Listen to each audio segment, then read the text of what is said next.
তো এই যে বাতিনিয়তের জ্ঞান, সেই জ্ঞানটাই তারা প্রয়োগ করার চেষ্টা করে।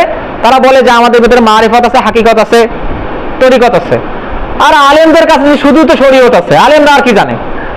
তো এই জ্ঞানগুলো আসলে, এই বিদআতগুলো আসলে এই শিয়াদের পক্ষ থেকে চলে আসছে। কেননা মৌলিক যে আকীদা পীরদের, সেটা ওই শিয়াদের আকীদা, ইরানিদের যে শিয়াজম, সেই ধর্মের যে আকীদাগুলো, সেগুলো পীর যারা, তারা এই আকীদাগুলো নিয়ে আসছে। এখন যদি পীর মানে যদি শিক্ষক হয়, পীর মানে যদি শিক্ষক হয়ে থাকে, তাহলে রাসূলুল্লাহ সাল্লাল্লাহু আলাইহি ওয়াসাল্লাম তার হাদিসের মধ্যে বলছেন ইন্নামা বুইসতু মুআল্লিমান, আমি শিক্ষক হিসেবে প্রেরিত হয়েছি। তাহলে আমার পীর কাকে মানতে হবে?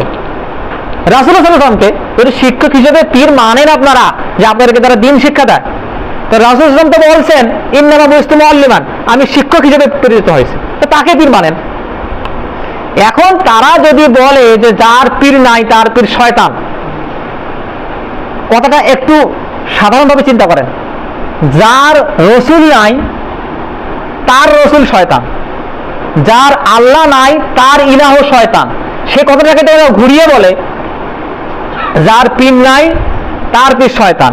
অথচ তারা এই পীরকে আল্লাহর স্থানে নিয়ে গেছে, পীরকে তারা রাসূলের স্থানে বসাইছে।